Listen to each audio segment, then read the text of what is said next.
MPPCS की series का ये चौथा वीडियो है। अगले महीने एमपीपीसीएस का एग्ज़ाम भी है, तो आइए देखते हैं इसके क्वेश्चंस। ये प्रीवियस ईयर्स क्वेश्चंस हैं। पहला है, मध्य प्रदेश में सबसे बड़ा इंडोर स्टेडियम कहाँ स्थित है? तो ये है इंदौर।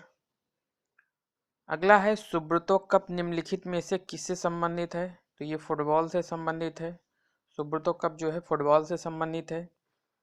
अगला है, कौन सा ओलंपियन या ओलंपिक खिलाड़ी अपने जीवन काल में 18 स्वर्ण पदक जीते हैं? तो ये माइकल फेल्प्स हैं। ये कहाँ के हैं? यूएसए के हैं। अगला है, मैरी कॉम को किस ईयर ओलंपिक पदक मिला था? तो ये 2012 ओलंपिक्स में उन्हें कांस्य पदक मिला था। इनको अर्जुन पुरस्कार और पद्मश्री से भी सम्मानित किया गया है। अगले क्वेश्चन का ऑप्शन जो है मैच नहीं कर रहा था, तो इसे डिलीट कर दिया गया है। अगला क्वेश्चन है, कितने खिलाड़ी एक टीम में मैदान पर क्रमशः खो खो, कबड्डी, वॉलीबॉल और बास्केटबॉल में खेलते हैं? तो खो खो में 9 खिलाड़ी खेलते हैं एक टीम में। कबड्डी में जो है 7 खिलाड़ी खेलते हैं। वॉलीबॉल में 6 खिलाड़ी खेलते हैं और बास्केटबॉल में 5 खिलाड़ी। तो एक टीम में खो खो में 9 खेलते हैं, कबड्डी में 7 खेलते हैं, वॉलीबॉल में 6 खेलते हैं और बास्केटबॉल में 5 खिलाड़ी खेलते हैं। अगला क्वेश्चन भी डिलीट कर दिया गया है, इसका कोई भी ऑप्शन नहीं मैच कर रहा था। अगला क्वेश्चन देखते हैं 8th नंबर। सन 1956 व 1964 के ओलंपिक खेलों में स्वर्ण पदक जीतने वाली भारतीय हॉकी टीम के गोल रक्षक का क्या नाम है? तो ये थे शंकर लक्ष्मण। शंकर लक्ष्मण जो है, ओलंपिक जो हुआ था 1956 और 1964 में, इसमें भारत ने स्वर्ण पदक जीते थे, भारतीय हॉकी टीम ने। उसमें शंकर लक्ष्मण जो थे वो गोल रक्षक थे। अगला क्वेश्चन है, निम्नलिखित में से किस खिलाड़ी को भारतीय क्रिकेट कंट्रोल बोर्ड के सी के Naidu life time achievement award से नवाजा गया है? तो ये हैं सुनील गावस्कर।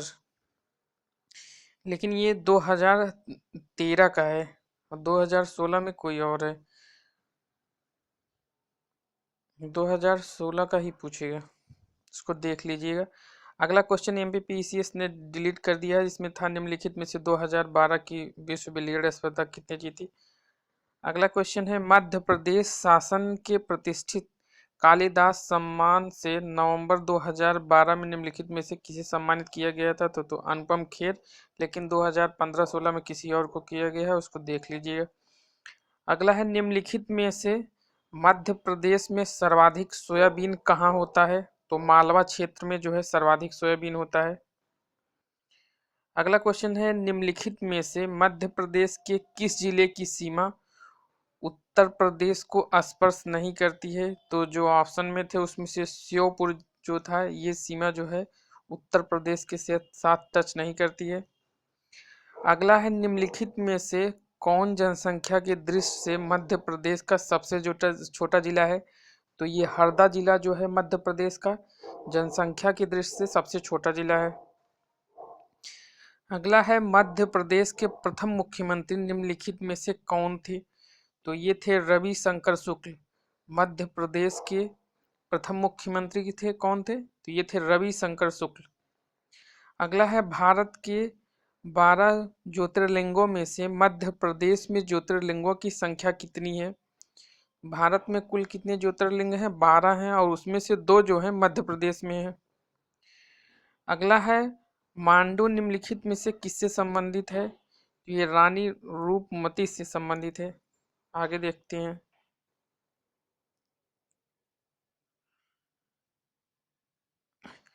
आगे है, निम्नलिखित में से मध्य प्रदेश की कौन सी जनजाति जनसंख्या की दृष्टि से सबसे बड़ी जनजाति है?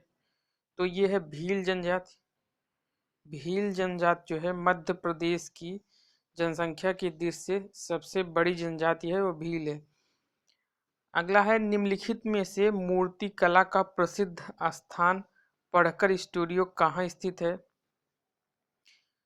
तो मूर्ति कला का प्रसिद्ध स्थान पढ़कर स्टूडियो जो है धार में है। अगला क्वेश्चन है, मध्य प्रदेश में प्रतिवर्ष अखिल भारतीय शास्त्रीय नृत्य उत्सव कहाँ आयोजित किया जाता है? तो ये खजुराहो में।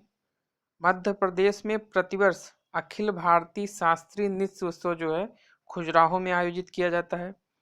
अगला है पिछले दिनों किस देश की संसद में नए संविधान के गठन हेतु संविधान सभा को 6 माह का विस्तार दिया गया है? ये नेपाल का संविधान कई बार बना है और एक बार भी लागू नहीं हो पाया, अभी बना है वो भी विवाद में है। अगला है अमेरिका ने अफगानिस्तान से अपने 33,000 सैनिकों को किस वर्ष के अंत तक बुलाने की घोषणा की है? तो ये 2014 था, रिलेवेंट क्वेश्चन नहीं है। अब 2015 या 16 के क्वेश्चन, ये 2016 के पूछे जाएंगे।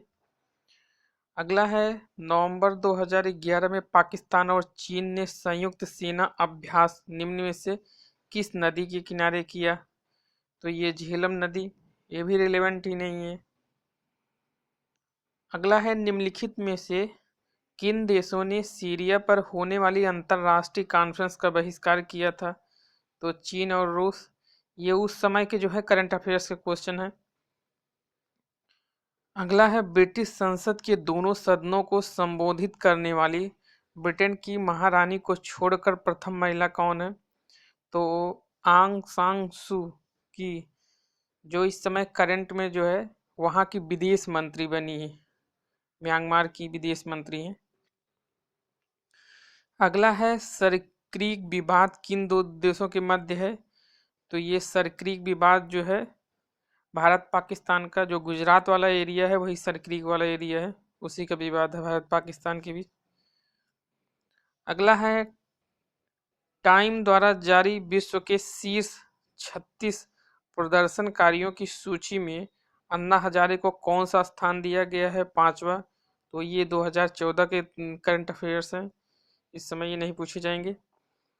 ये है अगला क्वेश्चन, इसमें से कौन सा नेशनल वोटर्स डे है? तो मतदाता दिवस ये 25 जनवरी को मनाया जाता है। अगला है एशियाई निशानेबाजी चैंपियनशिप 2012 का आयोजन कहाँ किया गया था? दोहा, ये भी रिलेवेंट क्वेश्चन नहीं है। अगला है मलाला का इलाज किस देश में चल रहा है? तो ये ब्रिटेन में, इनको पाकिस्तान में आकर आतंकवादियों ने गोली मार दी थी तो इनका इलाज जो है ब्रिटेन में चल रहा था। अगला है रेल बजट 2012-13 मई मध्य प्रदेश के किस जिले में उच्च क्षमता वाला डीजल इंजन के लिए ट्रैक्शन अल्टरनेटर कारखाना लगाने का प्रस्ताव है? ये पूछा जा सकता है कि मध्य प्रदेश में ट्रैक्शन अल्टरनेटर कारखाना कहाँ है? तो ये विदिशा में। और अभी जो बजट पास होने जा रहा है 1 फरवरी 2016 को, इसमें जो है जो आम बजट है और जो रेलवे बजट है एक साथ पेश किया जाएगा, दोनों को मर्ज कर दिया गया है। अगला है मंडी द्वीप औद्योगिक क्षेत्र मध्य प्रदेश के किस जिले में स्थित है? तो ये रायसेन जिले में स्थित है। मंडी द्वीप औद्योगिक क्षेत्र मध्य प्रदेश के रायसेन जिले में स्थित है। अगला है मध्य प्रदेश के किस जिले में रेलवे स्लीपर बनाने का कारखाना स्थित है? तो ये है सीहोर में। मध्य प्रदेश के किस जिले में रेलवे स्लीपर बनाने का कारखाना है? तो ये है सीहोर। अगला है मध्य प्रदेश की प्रथम महिला मुख्यमंत्री कौन थी? तो ये थी उमा भारती। अगला है जलदीप योजना मध्य प्रदेश शासन ने प्रारंभिक तौर पर किस जलाशय से प्रारंभ किया था? तो ये इंदिरा सागर से शुरू किया था। जलदीप योजना परियोजना जो मध्य प्रदेश ने प्रारंभिक तौर पर इंदिरा सागर जलाशय से शुरू किया था। अगला है वर्तमान में मध्य प्रदेश विधानसभा के अध्यक्ष कौन हैं? तो ये उस समय 2014 का पूछा था, तो ईश्वर दास रोड़ी। आगे देखते हैं।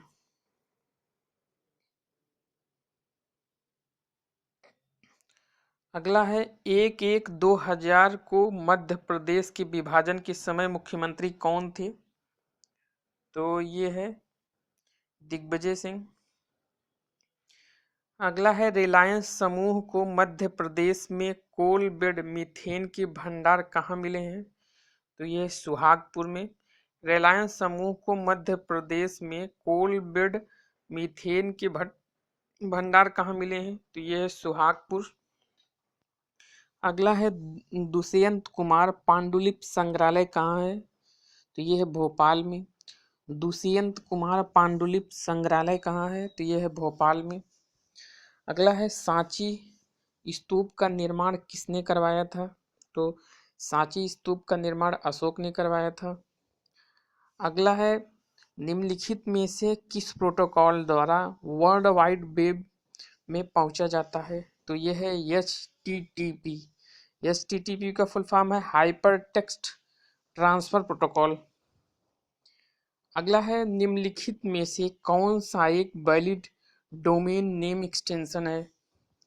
तो इसमें .com, तो ये कॉम मीन्स होता है कॉमर्शियल, .gov, ये अगला है .net। ये तीन है जो वैलिड एक्सटेंशन नेम है, .com, .gov, .net। अगला है URL का विस्तृत रूप क्या है?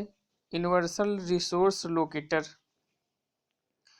अगला है ईमेल का विस्तृत रूप क्या है? तो ईमेल को है विस्तृत रूप है इलेक्ट्रॉनिक मेल। अगला है निम्नलिखित में से कौन निःशुल्क ईमेल सेवा प्रदाता है? तो इसमें हॉटमेल, रेडिफ मेल और याहू, ये सभी जितने ऑप्शन में थे सभी हैं। अगला है HTML का विस्तृत रूप क्या है? Hyper text markup language. अगला कंप्यूटर वायरस है, ये एक जो है प्रोग्राम होता है जो खुद की डुप्लीकेसी कर लेता है, मतलब प्रतिलिपियां बना लेता है, एक से दो, दो से तीन ऐसे बनते चला जाता है। तो ऐसा कंप्यूटर प्रोग्राम जो स्वयं की प्रतिलिपियां बना लेता है। अगला है कंप्यूटर हैकर है, एक ऐसा व्यक्ति जो व्यक्तिगत अल्लाह के दूषित इरादों से कंप्यूटर सुरक्षा का पालन नहीं करता है। कंप्यूटर इसमें जो ऑप्शन में था यही सही था, लेकिन कंप्यूटर हैकर वही होते हैं जो नियम के अगेंस्ट जाके प्रोग्रामिंग के थ्रू जो है दूसरे के डेटा को या अनऑथराइज्ड एक्सेस करते हैं। अगला है वीडियो कॉन्फ्रेंसिंग है, ये दूर संचार प्रौद्योगिकियों का उपयोग करते हुए वीडियो कॉल का परिचालन, मतलब वही इंटरनेट के थ्रू जो है वीडियो कॉन्फ्रेंसिंग किया जाता है।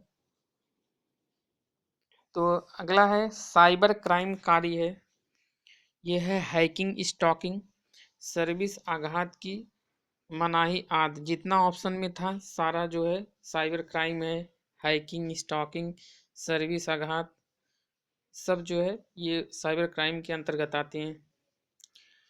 अगला है 2012 में निम्नलिखित में से किस भारतीय संगीतज्ञ को लाइफ टाइम अचीवमेंट ग्रैमी पुरस्कार हेतु चयनित किया गया था? तो ये पंडित रविशंकर को। अगला है मध्य प्रदेश का महालेखाकार कार्यालय निम्नलिखित में से किस शहर में है? तो ग्वालियर में है। मध्य प्रदेश का महालेखाकार कार्यालय कहाँ है? ग्वालियर में है।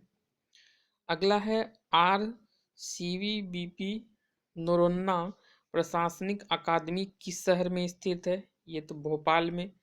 RCVP नरोन्ना प्रशासनिक अकादमी जो है भोपाल में है। अगला है सिविल अधिकार संरक्षण अधिनियम 1955 के अधीन सभी दंडनीय अपराध हैं। तो इसमें जो सही था संज्ञेय था अजमानती। इसको देख लीजिएगा क्वेश्चन ये।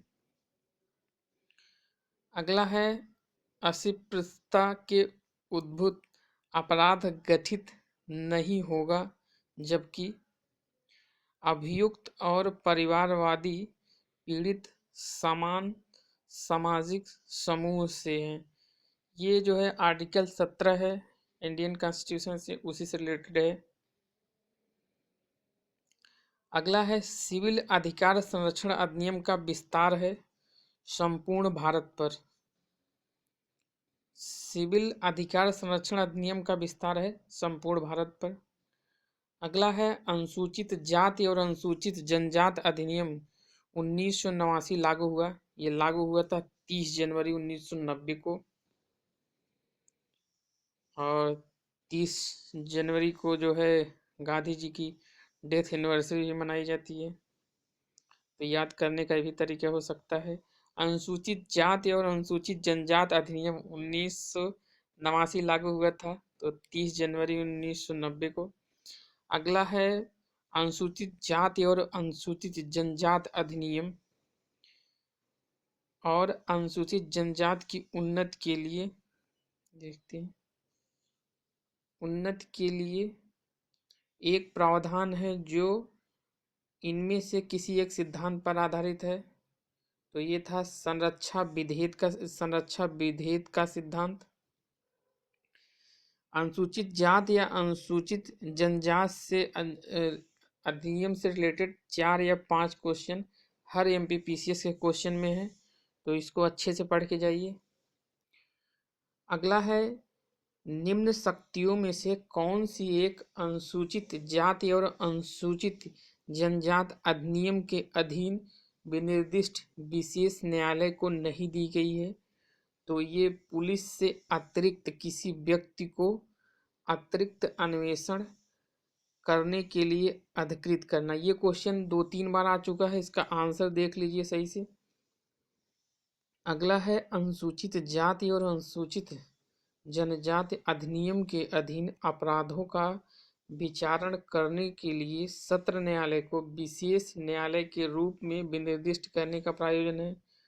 तो ये है शीघ्र विचारण, समयबद्ध विचारण और पीड़ितों के लिए विशेष सुरक्षा, उपर्युक्त सभी। अगला है एनडीआरआई करनाल के वैज्ञानिकों ने निम्नलिखित में से किस जानवर का दूसरा क्लोन विकसित किया है। तो एनडीआरआई करनाल ने भैंस का दूसरा क्लोन विकसित किया है। एनडीआरआई करनाल के वैज्ञानिकों ने भैंस का दूसरा क्लोन विकसित किया है। तो अगला है निम्नलिखित में से कौन सा सांप जहरीला नहीं है। तो इसमें अजगर था। अगला है भारतीय टाइगरों को बचाने के लिए प्रोजेक्ट टाइगर किस वर्ष प्रारंभ किया था। बहुत इंपॉर्टेंट क्वेश्चन है, 1973 में। अगला है एनीमोमीटर से निम्नलिखित में से किसका मापन किया जाता है। तो ये पवन वेग को नापा जाता है। एनीमोमीटर से जो है पवन वेग नापा जाता है। अगला है डेंगू बुखार है जो उत्पन्न होता है और दूसरे मनुष्य में पहुंचता है। ये डेंगू बुखार जो है वायरस होता है और किसके कारण होता है, मादा एंडीज के काटने से होता है। वायरल होता है मतलब वायरस से होता है और मादा एंडीज द्वारा होता है। अगला है कार्बन मोनोऑक्साइड विषाक्तता निम्नलिखित में से किसको मुख्यतः प्रभावित करती है। तो यह है रक्त की ऑक्सीजन को वहन करने की क्षमता को। कार्बन मोनोऑक्साइड विषाक्तता निम्नलिखित में से किसको मुख्यतः प्रभावित करती है। ये प्रभावित करती है रक्त की ऑक्सीजन को वहन करने की क्षमता को। अगला है स्थित विज्ञान निम्नलिखित में से किससे संबंधित है। तो ये है विश्राम की स्थिति से। स्थित विज्ञान जो है विश्राम की स्थिति से संबंधित है। अगला है इंटरनेशनल एस्ट्रोनॉमिकल यूनियन द्वारा सन 2006 में की गई नई परिभाषा के अनुसार निम्नलिखित में से कौन सा ग्रह नहीं है। तो इसमें प्लूटो है, क्योंकि इसमें ग्रह की एक परिभाषा है कि एक ग्रह जो है दूसरे ग्रह की कक्षा को नहीं काटेगा, लेकिन प्लूटो इसका उल्लंघन कर रहा था। अगला है विश्व एड्स दिवस निम्नलिखित में से किस तारीख को मनाया जाता है। तो ये 1 दिसंबर को। अगला है निम्नलिखित में से कौन विद्युत उत्पादन के क्षेत्र में से संबंधित है। तो एनएचपीसी। अगला है अजंता की गुफाएं निम्नलिखित में से किससे संबंधित हैं। तो जातक कथाएं तथा महाभारत से। अजंता की गुफाएं निम्नलिखित में से किससे संबंधित हैं। तो जातक कथाएं और महाभारत से रिलेटेड हैं अजंता की गुफाएं। अगला है सिंधु घाटी सभ्यता के संदर्भ में निम्नलिखित कथनों पर विचार कीजिए। तो जिसमें कथन थे उसमें ये थे, इस काल में भारत में वस्त्र बनाने के कपास का प्रयोग होता था और ये सभ्यता मुख्यतः लौकिक सभ्यता थी तथा उसमें धार्मिक तत्व यद्यपि उपस्थित था, वर्चस्वशील नहीं था। तो इसमें तीन बातें थी। एक तो जो है सिंधु घाटी की सभ्यता से रिलेटेड जो उसमें ऑप्शन में थे, एक तो कपास से वस्त्र बनाए जाते थे और एक ये जो थी लौकिक सभ्यता थी। एक तो वहाँ धार्मिक महत्व था लेकिन उसका वर्चस्व नहीं था। अगला है त्रिपिटक निम्नलिखित में से किससे संबंधित है? तो ये बौद्ध धर्म से रिलेटेड है, बौद्धों से। अगला है कल्हड़ द्वारा रचित रजत रंगनी निम्नलिखित में से किससे संबंधित है? इसमें कश्मीर का इतिहास है।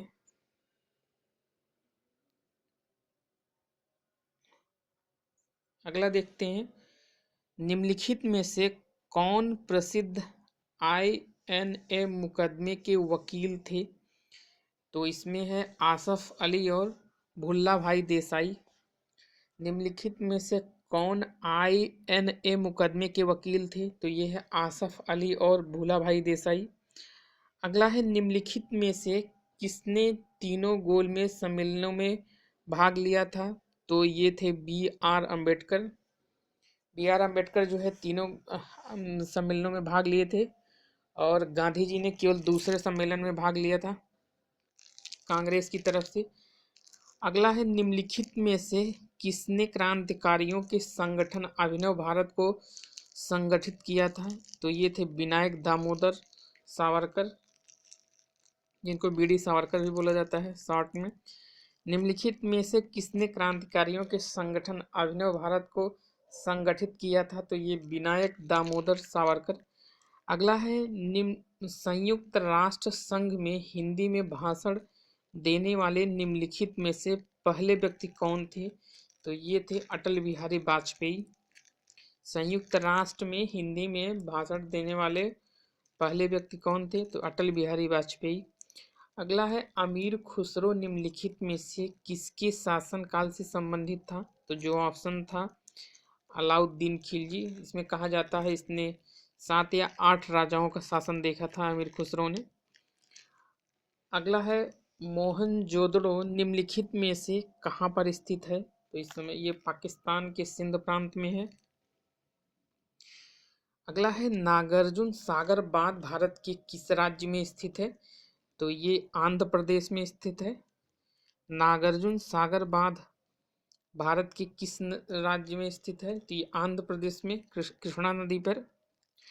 अगला है हिमालय पर्वत श्रेणियां निम्नलिखित में से किस राज्य का हिस्सा नहीं है? तो उत्तर प्रदेश का जो ऑप्शन में था उसमें उत्तर प्रदेश का हिस्सा नहीं है। अगला है भारत में ग्रीष्मकालीन मानसून के प्रवाह की सामान्य दिशा निम्नलिखित में से कौन सी है? तो ये दक्षिण पूर्व से दक्षिण पश्चिम है। दक्षिण पूर्व से दक्षिण पश्चिम है। भारत में ग्रीष्मकालीन मानसून के प्रवाह की सामान्य दिशा जो है दक्षिण पूर्व से दक्षिण पश्चिम है। अगला है भारत की 2011 की जनगणना के अस्थायी आंकड़ों के अनुसार भारत का लिंगानुपात कितना है? 940, मतलब 1000 पुरुष पे 940 महिला है।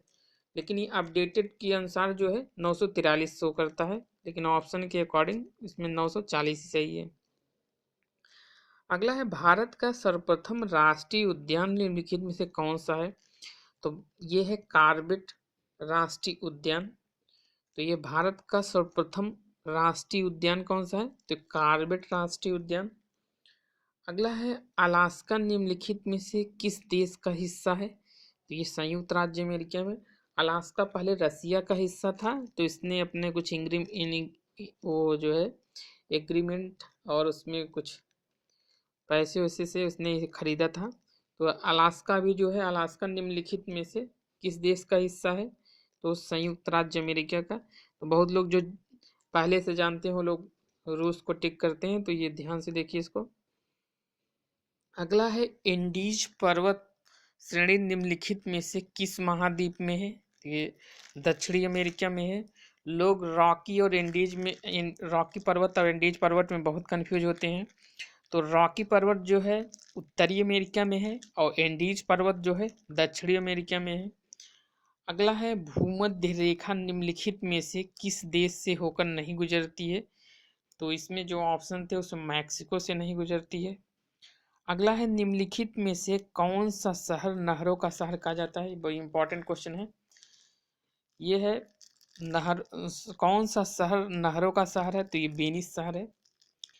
अगला है निम्नलिखित में से किस भारतीय राज्य की सीमाएं भूटान राष्ट्र के साथ नहीं मिलती हैं। तो ये सिक्किम। लेकिन इसमें कुछ गलत लग रहा है इसका। कौन सी राज्य की सीमाएं भूटान के साथ नहीं मिलती हैं। कौन सी राज्य की सीमाएं। इसमें एक गलत आंसर दिया है क्योंकि हम मैप में भी देख रहे हैं। इसमें निम्नलिखित में से किस राज्य की सीमाएं भूटान राष्ट्र के साथ नहीं मिलती हैं। तो सिक्किम की सीमा तो भूटान के साथ मिलती ही है। सिक्किम की जो पोजीशन है भूटान और नेपाल और तिब्बत, सिक्किम जो है तीन तरफ से जो है अंतर्राष्ट्रीय सीमा जो टच करती है। एक नेपाल है और एक तिब्बत है, एक भूटान है। तो ये गलत है इसका आंसर इसमें जो दिया है।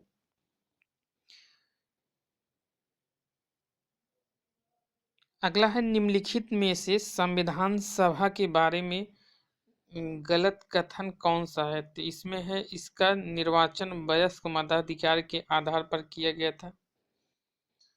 निम्नलिखित में से संविधान सभा के बारे में गलत कथन कौन सा। तो इसमें इसका निर्वाचन वयस्क मताधिकार के आधार पर किया गया था। अगला है निम्नलिखित में से दलीय व्यवस्था किस एक व्यापक व्यवस्था का अंग है। तो यह है राजनीतिक व्यवस्था। निम्नलिखित में से दलीय व्यवस्था किस एक व्यापक व्यवस्था का अंग है। तो यह है राजनीतिक व्यवस्था। अगला है रिजर्व बैंक ऑफ इंडिया निम्नलिखित में से किसके बदले में मुद्रा निर्गमन करता है। तो यह है स्वर्ण है, विदेशी प्रतिभूति है और भारत सरकार की प्रतिभूति उपरोक्त। वही इसमें यह है कि ये मुद्रा छापने के लिए तो उसमें ये कंडीशन होती है कितना स्वर्ण है, इतना विदेशी प्रतिभूति हो और भारत सरकार की प्रतिभूति इतना चीज होने पे तो उसमें मुद्रा का निर्गमन करती है आरबीआई। अगला देखते हैं।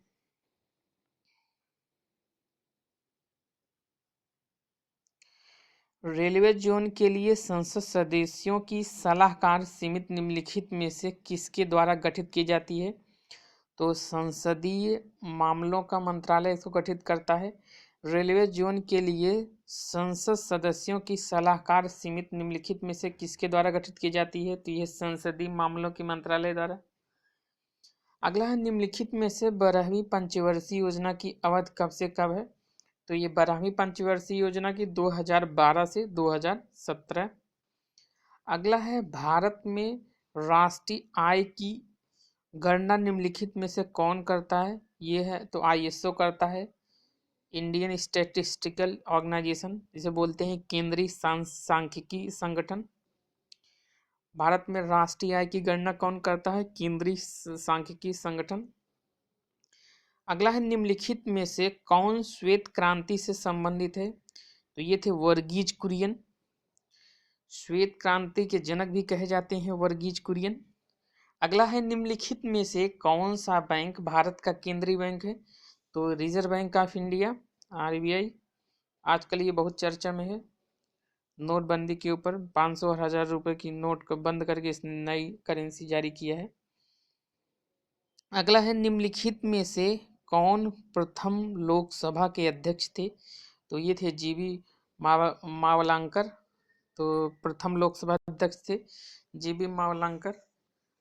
निम्नलिखित में से कौन सार्वजनिक क्षेत्र का उपक्रम नहीं है। तो ये था टिस्को। और इस पे हम वीडियो जो है टाइम टू टाइम अपलोड करते रहेंगे। चैनल को अगर सब्सक्राइब करेंगे तो आपको वीडियो का जो है लिंक ऑटोमेटिकली आपकी ईमेल पे या नोटिफिकेशन आपको चला जाएगा। Thank you for watching. और कोई इम्प्रूवमेंट आपको इसमें चाहिए तो बताइए, मतलब कोई भी दिक्कत अगर है तो कमेंट करिए, हम उसको इम्प्रूव करेंगे। मिलते हैं अगले वीडियो में।